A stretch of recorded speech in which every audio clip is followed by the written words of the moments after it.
2 1 go।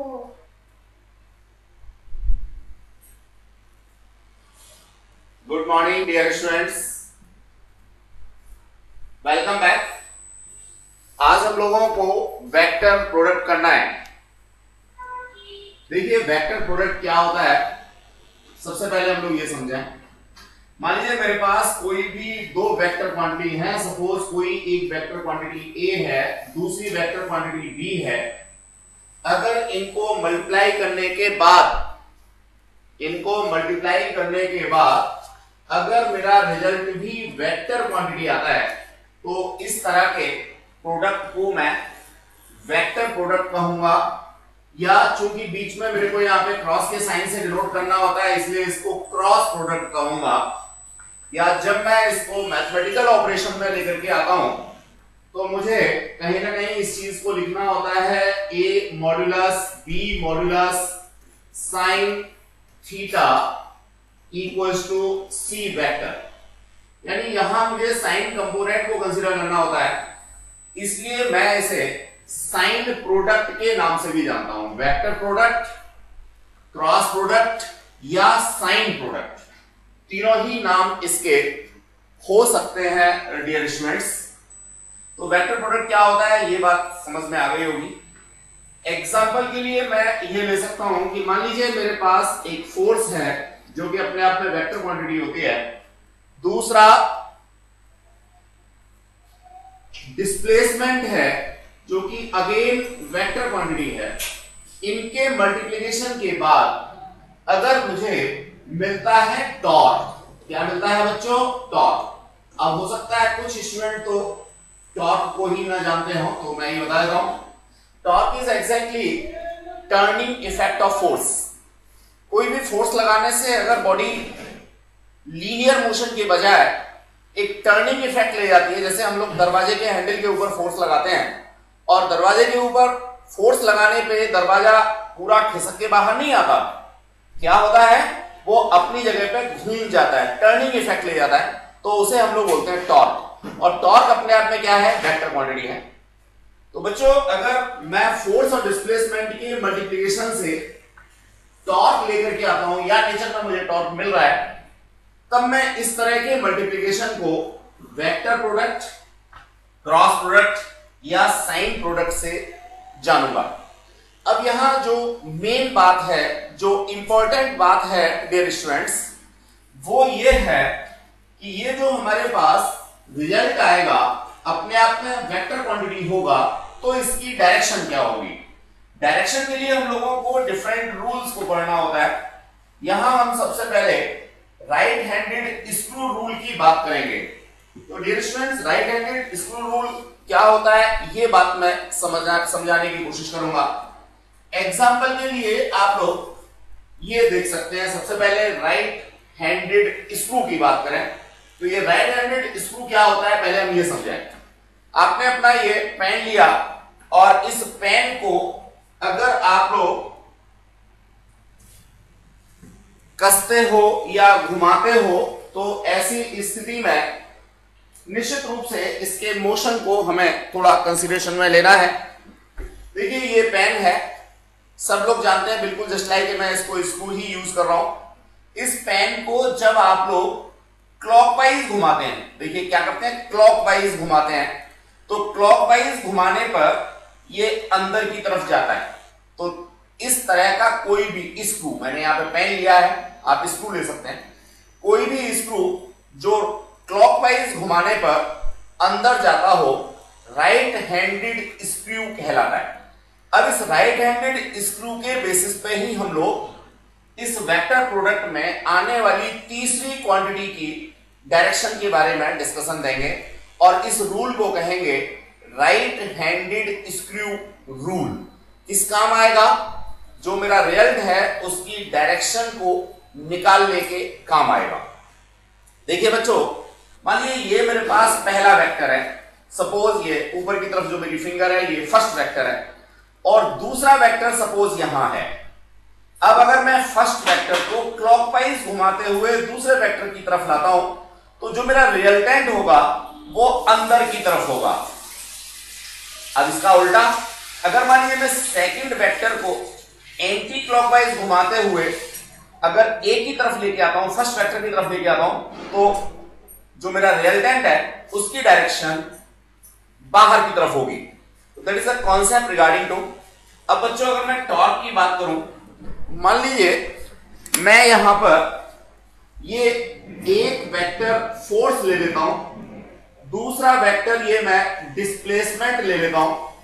अब अगर मैं क्लॉकवाइज फोर्स को डिस्प्लेसमेंट के ऊपर लेकर के आता हूं, यानी ये जो बोर्ड है, इस बोर्ड की दो डायमेंशंस में, एक डायमेंशन में फोर्स है, दूसरी डायमेंशन में डिस्प्लेसमेंट है, और मैं फोर्स को डिस्प्लेसमेंट के ऊपर लेकर के आता हूं, क्लॉकवाइज रोटेशन देता हूं, तो जो मेरा टॉर्क होगा वो परपेंडिकुलर इनवर्ड होगा, यानी इस बोर्ड के प्लेन में ना होकर के इस बोर्ड के अंदर की तरफ होगा, परपेंडिकुलर इनवर्ड होगा।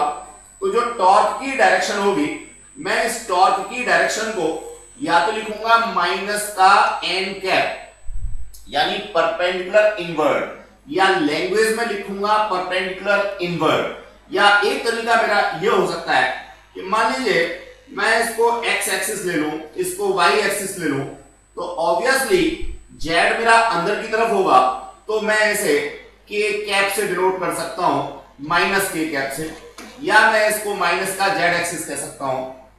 ये मेरे को यहां पे समझना होगा।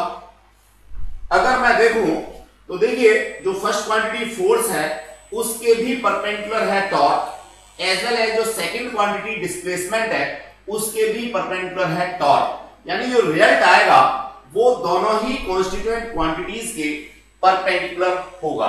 तो ये डायरेक्शन का फंडा था। इसके अंदर वेक्टर प्रोडक्ट के अंदर जो रिजल्ट मेरा आता है उसके अंदर। तो I hope so dear students ये बात आपको समझ में आ गई होगी। अब देखिए इसी को मैंने यहाँ एक डायग्राम की हेल्प से समझाने की कोशिश की है। तो ये डायग्राम जरा हम लोग देखते हैं क्या है, कैसे है। स्टूडेंट्स एक प्लेन के अंदर मैंने दो वेक्टर्स दिखाए हुए हैं, vector A and vector B. अगर मैं ए क्रॉस बी करता हूं, ए को क्लॉकवाइज कहां ले जाता हूं, बी के ऊपर ले जाता हूं, तो जो डायरेक्शन होगी वो परपेंडिकुलर इनवर्ड होगी। तो मैंने यहां पे परपेंडिकुलर इनवर्ड के लिए एरो हेड ऊपर दिखा रखा है। अब जरा उल्टा देखिए कि अगर मैं बी क्रॉस ए करता हूं, यानी बी से ए की तरफ कैसे जा रहा हूं, एंटी क्लॉकवाइज जा रहा हूं, तो एंटी क्लॉकवाइज अगर मैं कर रहा हूं तो ऐसी स्थिति में इसकी जो डायरेक्शन होगी वो परपेंडिकुलर आउटवर्ड होगी, जो मैंने यहां पे दिखा रखी है। यहां क्वांटिटी अगर मैं C कहता हूं रिजल्टेंट को, तो ऑब्वियसली यहां पे मेरे पास माइनस का C आएगा, और ये जो माइनस का साइन है ये इस बात को इंडिकेट कर रहा है कि जो C की डायरेक्शन ऊपर आ रही है, रिजल्टेंट की डायरेक्शन जो ऊपर आ रही है, उसके अपोजिट डायरेक्शन में ये नीचे आने वाला है या नीचे आता है। ये स्क्रू दिखा रखा है। आपके घर में कोई भी स्क्रू होगा, आप उसको लगा के देख सकते हैं दोनों फिंगर्स के बीच में। गेटिंग द कॉन्सेप्ट और नॉट? उसको क्लॉकवाइज घुमाएंगे तो वो अंदर जाएगा, और एंटी क्लॉकवाइज घुमाएंगे तो वो बाहर आएगा। तो उसी की फॉर्म में हम लोग यहाँ पे दिखाते हैं। इस चीज को हम लोग राइट हैंड थंब रूल से भी एक्सप्लेन कर सकते हैं। राइट हैंड थंब रूल से कैसे एक्सप्लेन करेंगे बच्चों? मान लीजिए कर्वेचर ऑफ फिंगर है, मैं इसको क्लॉकवाइज घुमाता हूं। कैसे घुमाता हूं? क्लॉकवाइज घुमाता हूं, तो मेरा थंब जो है वो रिजल्टेंट की डायरेक्शन को यानी परपेंडिकुलर इनवर्ड शो करेगा। अगर मैं इसको एंटी क्लॉकवाइज घुमाता हूं, एंटी क्लॉकवाइज ऐसे घुमाता हूं, तो ये परपेंडिकुलर आउटवर्ड शो करेगा। तो that is the concept regarding to direction. अब जरा देखिए यहां पे मैं अगर बात करना चाहूं ग्राफिकली कि कैसे रिजल्ट निकलेगा, तो एक पैरेललोग्राम लॉ की हेल्प से या पैरेललोग्राम की हेल्प से इस चीज को एक्सप्लेन कर सकता हूं। जरा देखेंगे, मान लीजिए मेरे पास कोई भी दो वेक्टर है, vector A and vector B. मान लीजिए एक वेक्टर मेरे पास ये है ए और दूसरा वेक्टर ये है बी। अब अगर मैं इन दोनों वेक्टर्स की हेल्प से इसका पैरेललोग्राम कंप्लीट कर दूं, पैरेललोग्राम कंप्लीट करना बड़ा आसान सा काम है। आप ए के पैरेलल यहां पे एक लाइन ड्रॉ करेंगे, बी के पैरेलल ऊपर एक लाइन ड्रॉ करेंगे। अब अगर मैं ए से क्रॉस प्रोडक्ट करता हूं बी का, ए क्रॉस प्रोडक्ट बाई बी, तो ऐसी स्थिति में जो रिजल्ट है वो निश्चित रूप से इस पैरेललोग्राम के एरिया के बराबर होगा, पैरेललोग्राम के एरिया के बराबर होगा। तो मैं यहाँ पे ए ही लिख देता हूं। नो डाउट ये जो एरिया है ये एक वेक्टर क्वांटिटी होगी, और इस वेक्टर क्वांटिटी की जो डायरेक्शन है, अगर मैं अभी राइट हैंडेड स्क्रू रूल को कंसीडर करता हूं तो परपेंडिकुलर इनवर्ड होगी। परपेंडिकुलर इनवर्ड होगी तो मैं इसको -n लिख सकता हूं डायरेक्शन के लिए। वैसे तो वेक्टर के ऊपर मैंने यहाँ एरो लगाया हुआ है तो ये डायरेक्शन इटसेल्फ है, लेकिन इसका सही नोटेशन ये हो सकता है magnitude of A and -n। -n का मतलब परपेंडिकुलर इनवर्ड। अब ये परपेंडिकुलर इनवर्ड को डायग्रामेटिकली मैं एक सर्कल के अंदर क्रॉस लगा करके भी रिप्रेजेंट करता हूं, जो मुझे 12th में देखना होगा। डियर स्टूडेंट्स, ये तो बात थी ए क्रॉस बी की। अब अगर मान लीजिए कोई स्टूडेंट कहता है जी मेरे को तो बी क्रॉस ए करना है, वेक्टर्स अपनी जगह पे हैं ए एंड बी, अब क्या करना है, मेरे को बी क्रॉस ए करना है। तो डियर स्टूडेंट्स, अगर मैं यहां बी क्रॉस ए करूंगा तो ऐसी स्थिति में ये मेरे पास होगा क्या, एंटी क्लॉकवाइज।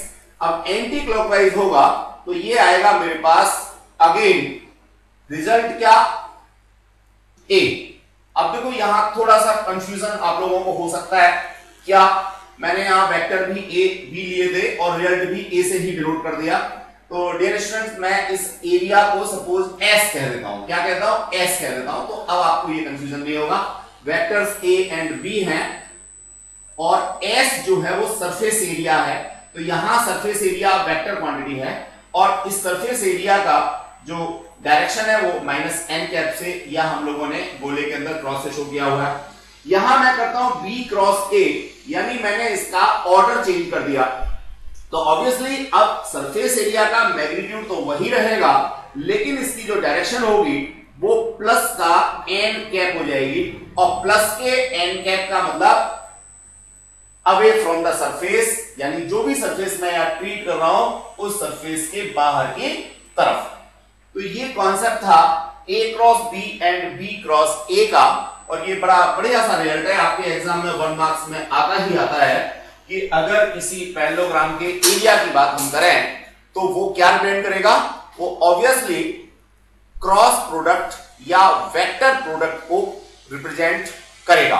अगेन यहां ये ध्यान रहे, area is not a scalar quantity, area is a vector quantity, और इसकी डायरेक्शन जो है वो एरिया के परपेंडिकुलर या तो आउटवर्ड या तो इनवर्ड। नॉर्मल कंडीशंस में एरिया वेक्टर की डायरेक्शन ऑलवेज परपेंडिकुलर आउटवर्ड। मान लीजिए ये एरिया है तो इसका जो एरिया वेक्टर का डायरेक्शन होगा वो ये होगा according to my this finger, perpendicular outward. तो बच्चों ये कॉन्सेप्ट था इसका वेक्टर प्रोडक्ट का। अब हम लोग वेक्टर प्रोडक्ट को लेकर के कुछ और बातें करने जा रहे हैं।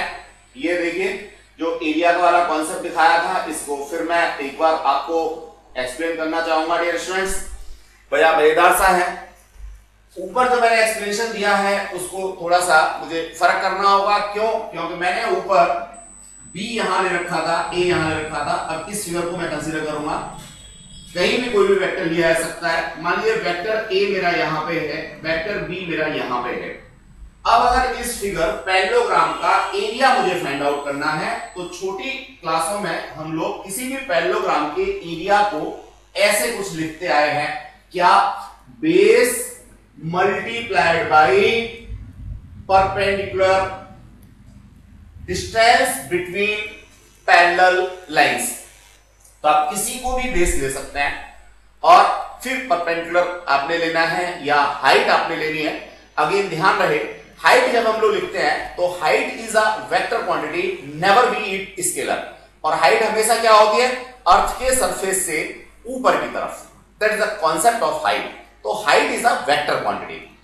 जनरली कुछ छोटी छोटी चीजें जो बचपन में हम लोग शायद ढंग से नहीं पढ़ते, इसलिए थोड़ा सा प्रॉब्लम करती हैं। तो यहां भी अगर मैं ये हाइट कहता हूं इस पैरेललोग्राम की तो वो अपने आप में एक वेक्टर होगा। तो बच्चों देखिए बड़ा आसान सा है, मेरे को क्या करना है, ये ए वेक्टर लेना है और ए वेक्टर को इस हाइट से मल्टीप्लाई करना है। अब ये हाइट कैसे निकलेगी? इस हाइट के लिए ये ट्रायंगल मैं कंसीडर करता हूं थोड़ी देर के लिए। ये एंगल थीटा है ए और बी के बीच का, मैं एंटी क्लॉकवाइज का साइन लगा देता हूं। ये मेरे पास वेक्टर बी है। अगर मैं इस ट्रायंगल को देखूं तो ये राइट एंगल ट्रायंगल बन गया डियर स्टूडेंट्स। अब इस राइट एंगल ट्रायंगल में ये मेरे पास हाइपो है और ये मेरा परपेंडिकुलर है। अब परपेंडिकुलर और हाइपो और एंगल थीटा को अगर मैं रिलेट करता हूं तो ये परपेंडिकुलर मेरा निकल के आता है बी साइन थीटा।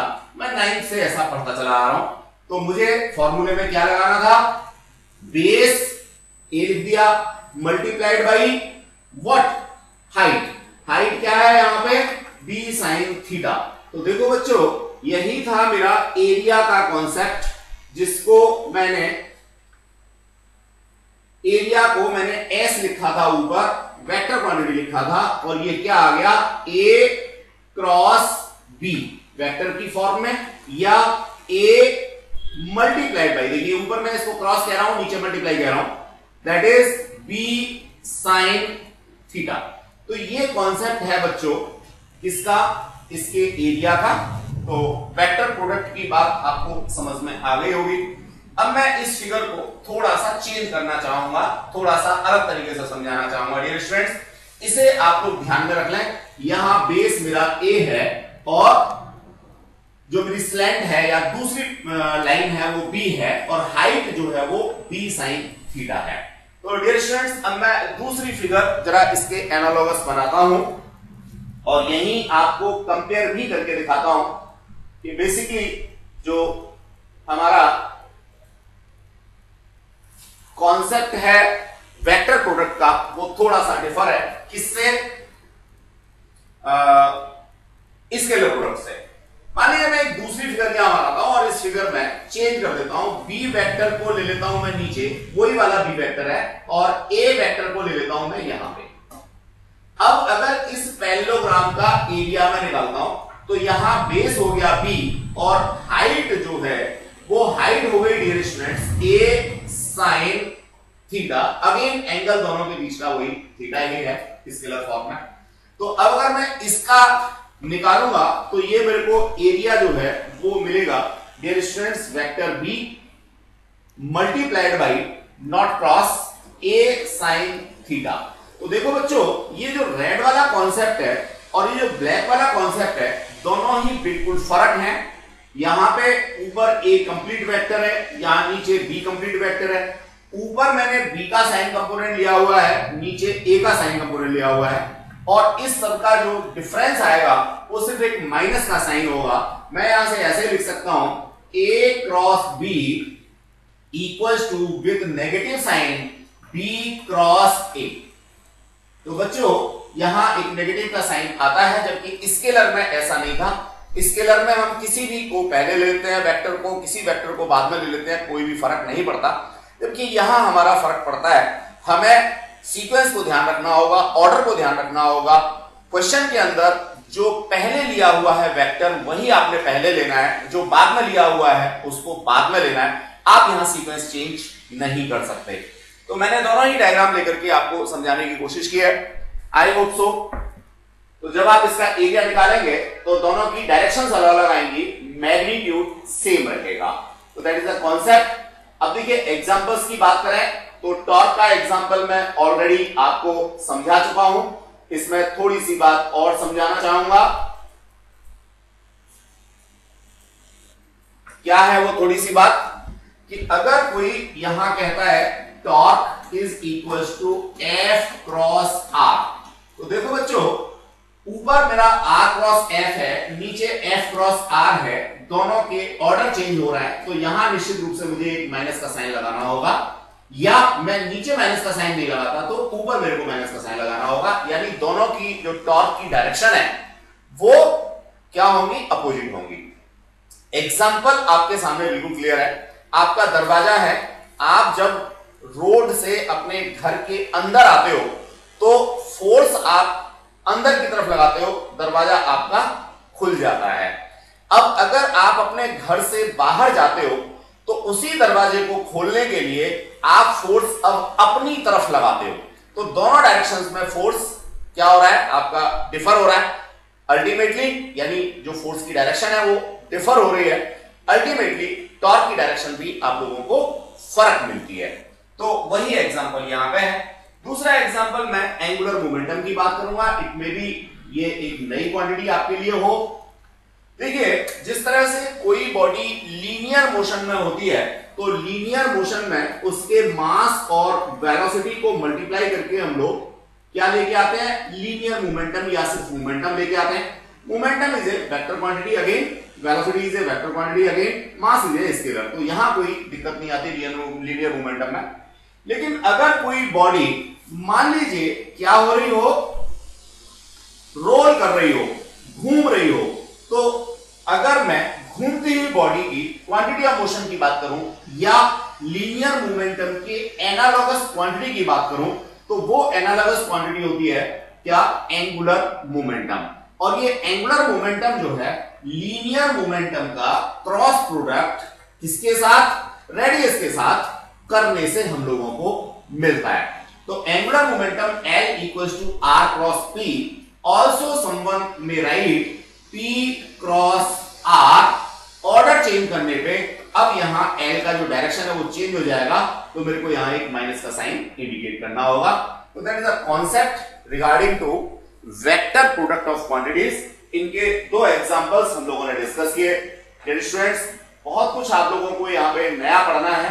अब 11th की फिजिक्स आप लोगों की नई वाली एक तरीके से शुरू हुई है। चलिए नेक्स्ट मैं एग्जांपल लेना चाहूंगा किसका, इंस्टेंटेनियस वेलोसिटी का। इंस्टेंटेनियस वेलोसिटी क्या है, मानिए कोई मेरी बॉडी सर्कुलर पाथ पे मोशन में है। अब होता क्या है, यहां इसकी वेलोसिटी और यहां इसकी वेलोसिटी दोनों अलग अलग होती हैं। रीजन बिहाइंड, यहां पर वेलोसिटी की डायरेक्शन ये है और यहां पर वेलोसिटी की डायरेक्शन ये है। आप सबको पता है कि किसी भी सर्कुलर मोशन में बॉडी की वेलोसिटी की जो डायरेक्शन होती है वो टेंजेंट टू सर्कल होती है। तो अब हर जगह पे यहां पे मेरा डायरेक्शन चेंज होती जाएगी। तो ऐसी स्थिति में मैं एवरेज वेलोसिटी की बात कर ही नहीं सकता। एक कंप्लीट ट्रिप के लिए एवरेज वेलोसिटी तो यहां पे क्या आएगी बच्चों, जीरो आएगी। बिकॉज अब जहां से गया था वो वहीं वापस आ जाता है, डिस्प्लेसमेंट जीरो होता है। तो ऐसी स्थिति में मैं क्या निकालता हूं, पर्टिकुलर किसी समय पर, पर्टिकुलर किसी इंस्टेंट पर वेलोसिटी निकालता हूं, तो उसे मैं इंस्टेंटेनियस वेलोसिटी कहता हूं। अब यहां इंस्टेंटेनियस वेलोसिटी जो मेरी होती है वो होती है v equals to omega cross r, where omega is the angular velocity. Angular velocity क्या है बच्चों, angle subtended at centre in small time और in unit time multiplied by r, where r is the radius. तो देखो बच्चों, यहां आप थोड़ा सा जरूर अनकंफर्ट फील कर रहे होंगे बिकॉज ऑफ क्वांटिटी ही सारी नई आ रही हैं। आपने अब तक टॉर्क के बारे में एक ओवरव्यू लिया था, इंस्टेंटेनियस वेलोसिटी आपने अलग तरीके से लिया था, एंगुलर मोमेंटम हो सकता है आपने पढ़ा ही नहीं था। अब ये सारी क्वांटिटी आपको 11th में पढ़नी भी है और यहां वेक्टर प्रोडक्ट के अंदर एग्जांपल्स की फॉर्म में भी आपको इनको देखना है। डियर स्टूडेंट्स, आगे बढ़ते हैं। आगे हम लोग प्रॉपर्टीज की बात करें तो देखिए, एंटी कॉम्यूटेटिव ये प्रॉपर्टी मैं बता चुका हूं कि A क्रॉस B जो है वो कभी भी B क्रॉस A के बराबर नहीं होगा। क्यों नहीं होगा, क्योंकि B क्रॉस A की डायरेक्शन अलग होगी, A क्रॉस B की डायरेक्शन अलग होगी। अगर A क्रॉस B की डायरेक्शन अंदर की तरफ है तो B क्रॉस A की डायरेक्शन बाहर की तरफ होगी। तो मैं अगर यहां बराबर का साइन लगाना चाहता हूं तो एक माइनस का साइन मेरे को इसके सामने पुट करना होता है। इसी को मैं बोलता हूं एंटी कॉम्यूटेटिव प्रॉपर्टी। तो वेक्टर्स का जो मल्टीप्लिकेशन है, जिसको मैं क्रॉस प्रोडक्ट के नाम से जान रहा हूं, वेक्टर प्रोडक्ट के नाम से जान रहा हूं, वो एंटी कॉम्यूटेटिव होता है। ये सेम कॉन्सेप्ट मैंने यहां दिखाया हुआ है। एक बार A क्रॉस B की डायरेक्शन ऊपर की तरफ, तो B क्रॉस A की डायरेक्शन नीचे की तरफ। यहां एक एंगल का कॉन्सेप्ट हम और समझ सकते हैं, वैसे तो मैथमेटिक्स का एस्पेक्ट है लेकिन फिर भी समझ लीजिए डियर स्टूडेंट्स। देखिए, एंगल मेजरमेंट जो होता है वो A और B के बीच में एंटी क्लॉकवाइज थीटा हो गया। अब अगर मैं B और A के बीच में एंगल मेजर करता हूं तो एंटी क्लॉकवाइज ही मुझे जाना होगा और ये होगा मेरा 360 माइनस थीटा। बस बात यहीं से समझ में आ जाती है कि साइन थीटा की वैल्यू और साइन 360 माइनस थीटा की वैल्यू में एक माइनस का साइन आता है ऐसा हम मैथमेटिक्स में पढ़ते हैं, इसीलिए ये हमारा नॉन कॉम्पिटिटिव है।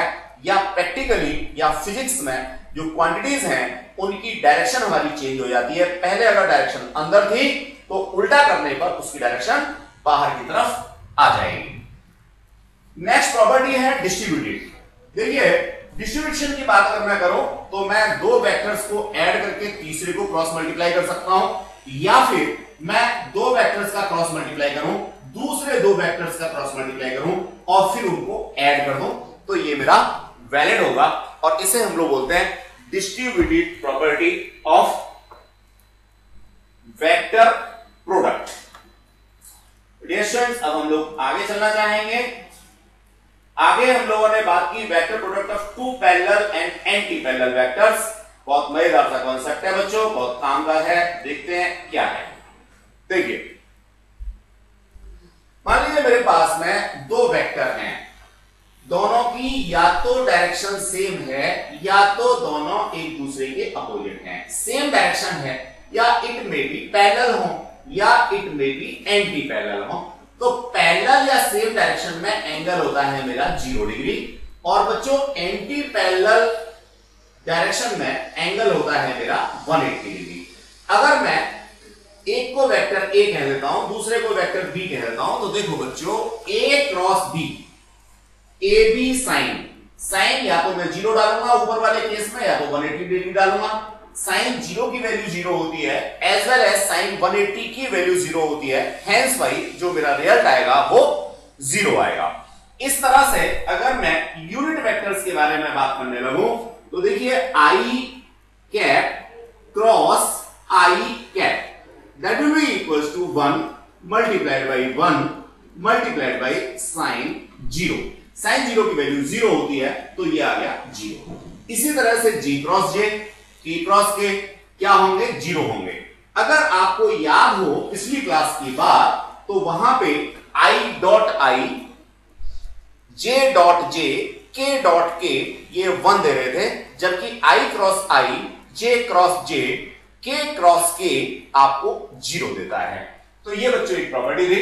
अब और आसान सी एक बात पढ़ लेते हैं कि मान लीजिए कोई वेक्टर मेरे पास a है और आइडेंटिकल वेक्टर मैंने a और ले लिया, या सेम वेक्टर को उसी वेक्टर के साथ क्या किया हम लोगों ने क्रॉस मल्टीप्लाई किया, वेक्टर प्रोडक्ट किया। तो वेक्टर प्रोडक्ट के केस में डियर स्टूडेंट्स क्या होगा, अगेन एंगल 0 आएगा।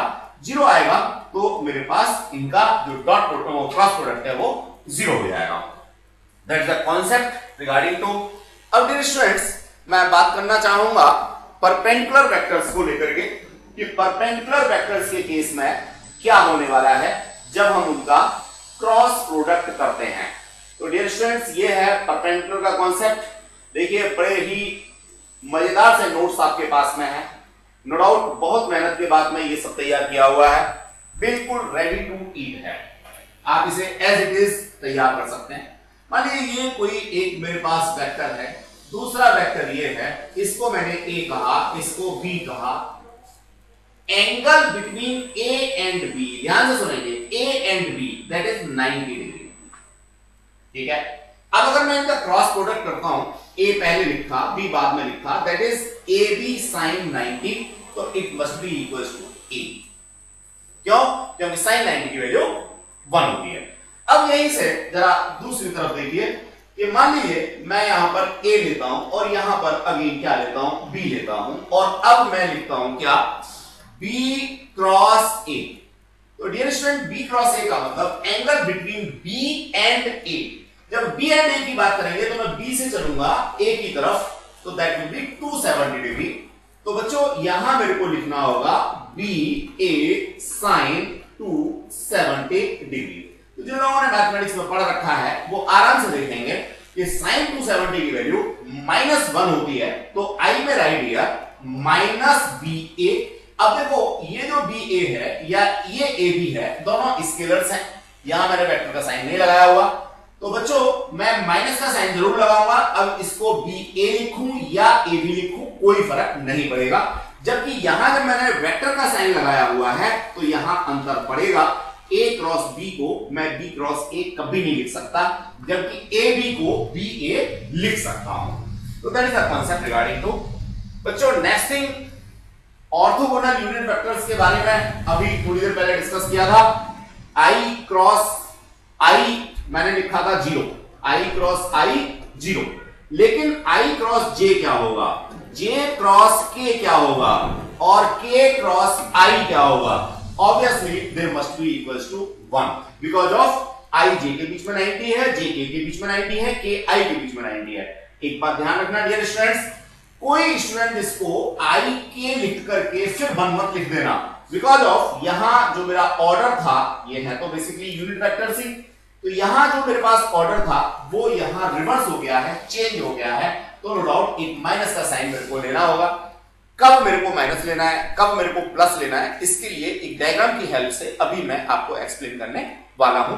बस मैंने यहां ये समझाया कि जे क्रॉस के को आप के क्रॉस जे के बराबर कभी भी नहीं रखेंगे, जैसा हमने ए क्रॉस बी और बी क्रॉस ए को लेके समझा हुआ है। चलिए अब मैं आगे बढ़ता हूं।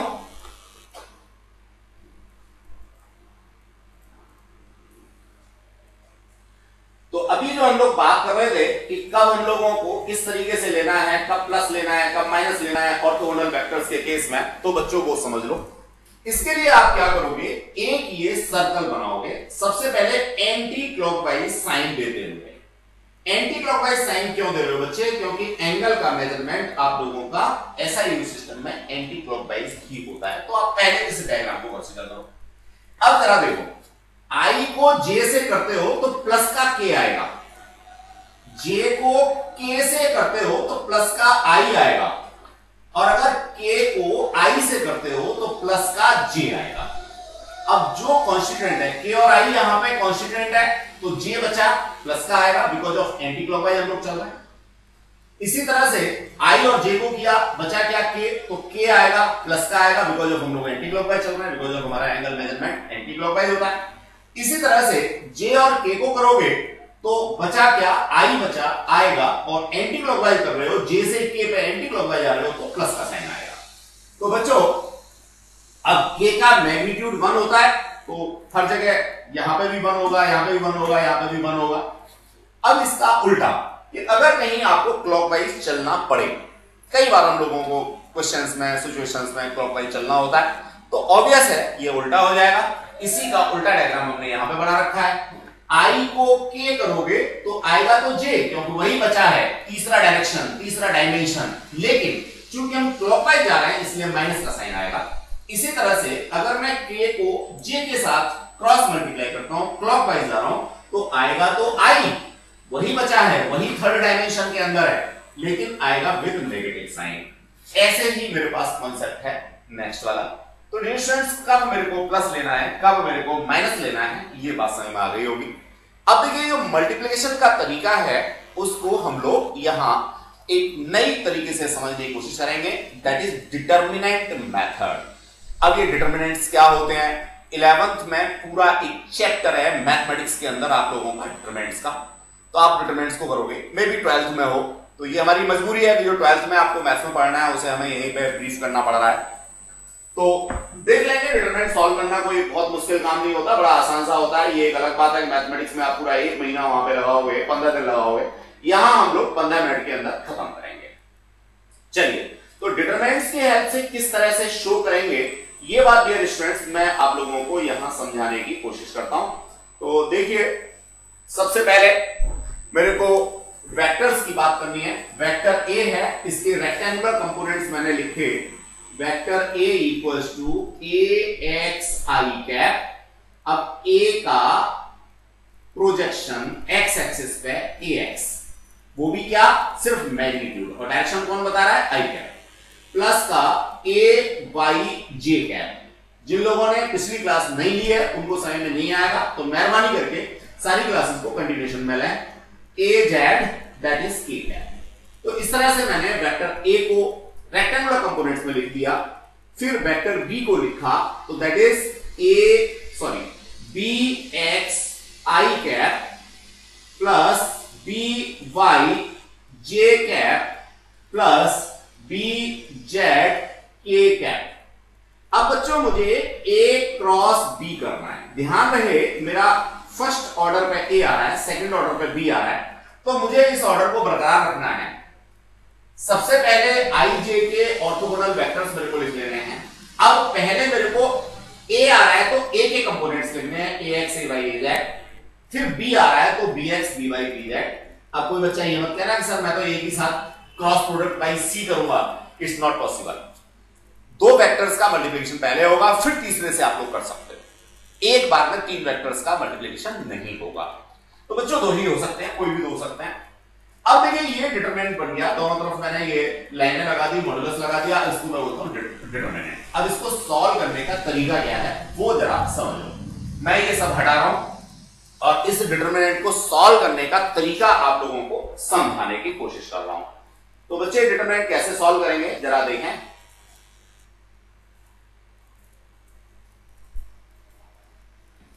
देखिए डिटरमिनेंट सॉल्व करने के लिए आपको सबसे पहले यहां पे लिखना है आई कैप, फिर लगाना है एक ब्रैकेट और बीच में लगाना है माइनस का साइन, फिर लिखना है माइनस का जे कैप, फिर आपने एक ब्रैकेट लगाना है, बीच में लगाना है माइनस, फिर आपने के लिखना है और फिर ये ब्रैकेट लगाना है और बीच में लगाना है माइनस।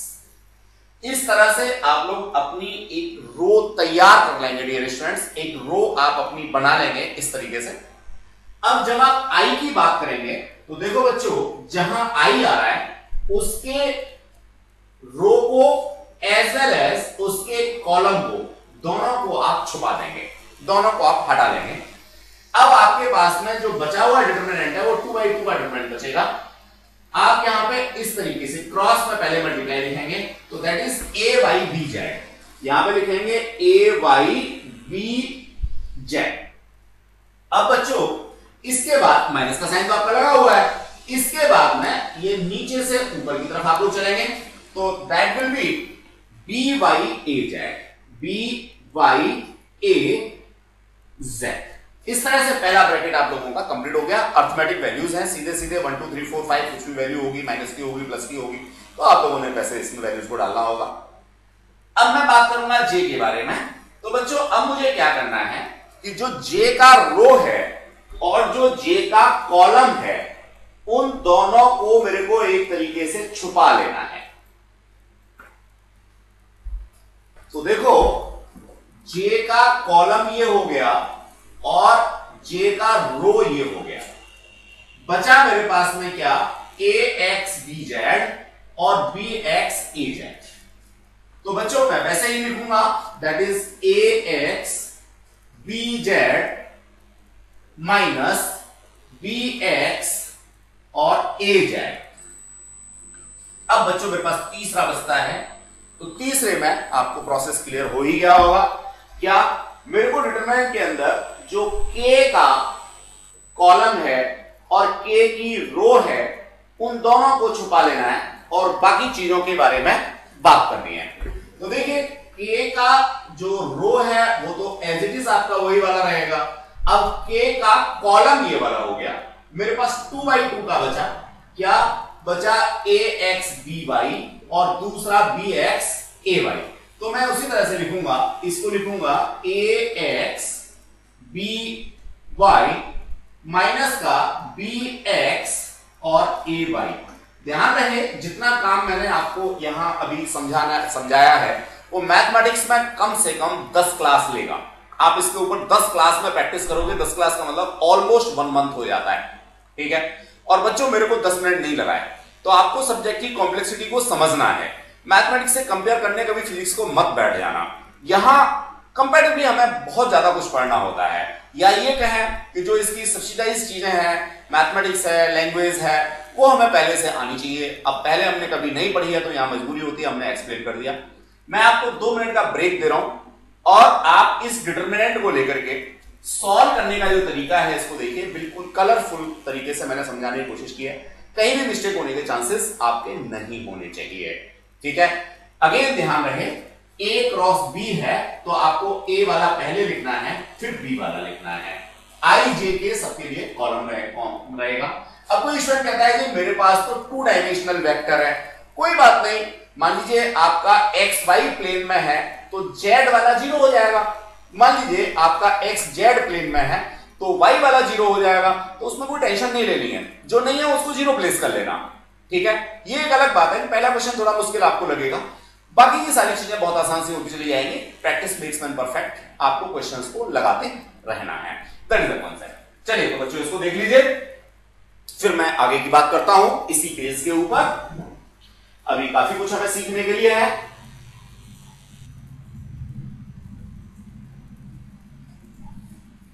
देखिए अब आगे मैं पढ़ता हूं, क्या पढ़ता हूं, मैं लिखा a क्रॉस b का मॉड्यूलस इक्वल्स टू a का मॉड्यूलस b का मॉड्यूलस साथ में साइन थीटा। अगर मैं साइन थीटा को यहां से क्या करूं डियर स्टूडेंट्स, साइन थीटा को क्या करूं मैं सेपरेट कर लूं, तो a cross b upon a modulus multiplied by b modulus, ये फॉर्मूला आ जाता है। तो डियर स्टूडेंट्स एक बात ध्यान रखना, अगर आपको दो वेक्टर्स के बीच का एंगल निकालना है, ठीक है, तो आप इसको यूज मत करना, कोशिश करना कि आप जो क्रॉस प्रोडक्ट है, डॉट प्रोडक्ट है, जो आपने स्केलर प्रोडक्ट है जो पिछली क्लास में पढ़ा था, उसी को यूज करना। यहां से एंगल निकालने की कोशिश मत करना, फंस जाओगे, परेशान हो गए अननेसेसरी। फर्दर स्टडीज में हम लोग इसके यूज की बात करेंगे। ये एक अलग बात है, कुछ कॉमन सी चीजें समराइज करने वाली, कि अगर दो पैरेलल वेक्टर है तो उनका क्रॉस प्रोडक्ट 0 होता है, अगर दो परपेंडिकुलर वेक्टर है तो उनका क्रॉस प्रोडक्ट मैक्सिमम होता है। इसका उल्टा, अगर कोई कोलिनियर वेक्टर है, एक ही लाइन वाले हैं, 0 एंगल बीच में है, तो उनका जो डॉट प्रोडक्ट होगा क्या होगा, डॉट प्रोडक्ट होगा वो मैक्सिमम होगा, यानी नीचे वाले का उल्टा। और अगर ये परपेंडिकुलर वेक्टर्स हैं तो उनका जो डॉट प्रोडक्ट होगा वो 0 होगा। तो ये कुछ कॉमन बातें हैं जिनको हम लोग ध्यान से देख सकते हैं। गेटिंग द कांसेप्ट हमारा, तो ये बच्चों मैं समझता हूं समझ में आ गया होगा। ऊपर डिटरमिनेंट कैसे सॉल्व करना है ये बात भी आपको समझ में आ गई होगी। अब हम लोग थोड़ा सा आगे बढ़ने की कोशिश करेंगे। बड़ी मजेदार सी चीजें हैं, काफी कुछ हम लोगों को यहाँ पे देखना है, दैट इज द कॉन्सेप्ट। बस एक क्वेश्चन करते हैं और इस क्वेश्चन के बेसिस पे हमने क्या पढ़ा ये सीखने की कोशिश करते हैं। कुछ क्वेश्चंस आप लोगों को असाइनमेंट की फॉर्म में घर के लिए दे रहे हैं, तो आप बाकी के क्वेश्चंस को घर से करेंगे, नहीं होगा तो मेरे को व्हाट्सएप करेंगे, इंडिविजुअली शेयर करेंगे, डिस्कस करेंगे, आई विल एक्सप्लेन। तो बच्चों हमने क्या पढ़ा, इस बात का सीधा सीधा जो कॉन्सेप्ट है वो यहीं से समझ में आता है कि हमारा न्यूमेरिकल हो गया या नहीं हो गया। तो जो भी मैंने डिटरमिनेंट सॉल्व करना सीखा था, क्रॉस प्रोडक्ट को कैसे करना है ये सीखा था, उसी को यहां पे यूज किया हुआ है। तो मैं एक्सप्लेन करूंगा, सॉल्यूशन आपके सामने है, आप इसको बाद में आराम से ग्रेस्प करते रहेंगे, अपने आप से लगा सकते हैं। फिर आगे वाले क्वेश्चंस भी ऐसे ही आपने करने हैं। सारे क्वेश्चन इंपॉर्टेंट हैं और निश्चित मान के चलिए कि ये जो क्वेश्चंस मैंने यहां आपको दे रखे हैं सॉल्व फॉर्म में, इन्हीं में से आपके एग्जाम में 100% आ जाना है, बाहर से क्वेश्चन बनता ही नहीं है। अगर आपको 100 आउट ऑफ 100 चाहिए, 70 आउट ऑफ 70 चाहिए, तो जो संडे में आपका एमसीक्यू होता है वो काम लीजिए। और हर संडे में आपको ऑलमोस्ट 25 क्वेश्चन मिलते हैं। 2 क्लास हुई, 3 क्लास हुई, 4 क्लास हुई एक वीक के अंदर, उनके बेसिस पर 25 क्वेश्चन मिल रहे हैं। अगर वो 25 के 25 क्वेश्चन आपको आ गए, आप ऐसे मानिए एक साल में ऑलमोस्ट 40 संडे तो आप काम करते ही हो, तो 40 को मल्टीप्लाई करो किससे, 25 से, तो आपके 1000 क्वेश्चन होते हैं। मैं ईमानदारी से कहता हूं, अगर 1000 क्वेश्चन एमसीक्यू आप वो वाले तैयार कर लो, बाकी यहां नोट्स के अंदर जो क्वेश्चंस पड़े हुए हैं बिल्कुल सिलेक्टेड क्वेश्चंस हैं, इनको आप तैयार कर लो, तो आपका आईआईटी मेंस फिजिक्स में 100% निकल जाएगा। कोई जरूरी नहीं है कि मैं यहां आपसे आईआईटी के लिए फीस का नाम लेकर के और बहुत सारी फीस की बात करूं, बहुत सारे फालतू की चीजों की बात करूं। नॉर्मल कॉन्सेप्ट में आप आईआईटी बेस निकाल सकते हैं, काम हमें करना है और इतना मैटर हम लोग यहां प्रोवाइड कर रहे हैं। चलिए क्वेश्चन क्या है, देखिए कैलकुलेट द एरिया ऑफ। अब देखिए एरिया निकालना है तो बात बिल्कुल क्लियर सी है कि मेरे को क्रॉस प्रोडक्ट करना है, वेक्टर प्रोडक्ट करना है, ये मेरी प्रीवियस नॉलेज में आज ही पढ़ा है मैंने। Of the parallelogram whose adjacent sides, दोनों साइड्स के नाम दे रखे हैं। ए वेक्टर दे रखा है 3i + 4j और बी वेक्टर दे रखा है आपका 3i + 7j। ये j जो है यहीं पे है बच्चों, ठीक है ना। अब देखो यहां बड़ी मजेदार सी बात है, पहले ही क्वेश्चन में मेरे को मिल गया कि ये जेड नहीं है, कोई प्रॉब्लम नहीं है, जेड नहीं है, तो मुझे क्या करना है समझते हैं।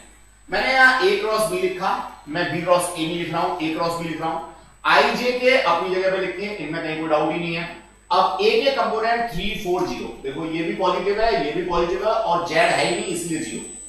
इसी तरह से बी के कंपोनेंट्स की बात की तो देखिए यहाँ पे माइनस का 3 है तो माइनस का 3 प्लेस किया है, यहाँ पे प्लस का 7 है तो प्लस का 7 प्लेस किया है, और जेड कंपोनेंट है नहीं तो मैंने 0 किया है। जानबूझ के छोटा क्वेश्चन लिया है जिससे कि आपकी कैलकुलेशन मुश्किल ना हो। अब वही मेरे को ब्रैकेट अपना तैयार करना है। सबसे पहले काम देखिए जरा कैसे करना है। आई माइनस का साइन, माइनस जे माइनस का साइन, प्लस के माइनस का साइन। यहां फॉर्मूले में मेरे को माइनस का साइन ही लेना है, ये एक अलग बात है, जब मल्टीप्लाई करूंगा तो माइनस माइनस प्लस हो रहा होगा, इसलिए कैलकुलेशन में प्लस आ रहा है स्टूडेंट्स। देखते हैं जरा। सबसे पहले मैंने आई की बात की है तो आई का कॉलम और आई की रो दोनों हटा दो, दोनों हटा दो तो ये 0 हो गया, ये 0 हो गया। देखो बच्चों ये दोनों 0 आ रहा है तो झंझट खत्म। अब मैंने जे का बात किया तो जे का रो और जे का कॉलम हटा दो, 3 से 0 और 3 से 0, ये भी 0 आ रहा है बच्चों, बात खत्म। आसान क्वेश्चन है। अब आता है मेरा के का कॉन्सेप्ट, तो मैं के का रो और के का कॉलम दोनों हटाता हूं तो 3 7 जा 21 ये आता है, -3 मल्टीप्लाइड बाई 4 माइनस का 12 तो -12 माइनस प्लस का 12 21 12 33 के। अब जो कमजोर दिल वाले बच्चे हैं वो हो सकता है सोच रहे हो ये क्या हो गया, जबकि इससे आसान क्वेश्चन हो नहीं सकता बच्चे। आप लोग 11th में आ गए हो, आप जो है ना कोई दूसरी तीसरी पांचवी क्लास में नहीं हो। ये एक अलग बात है कि आपको क्वेश्चन कराया ही ना जाए, कराया ना जाए तो फिर तो सब कुछ आसान है। चलिए तो आप इसको देख लेंगे। अब एरिया की बात की हमने, ए क्रॉस बी का मॉड्यूलस निकालना है, यानी डायरेक्शन हम नहीं दे रहे हैं, वैसे तो हम निकाल ही चुके हैं।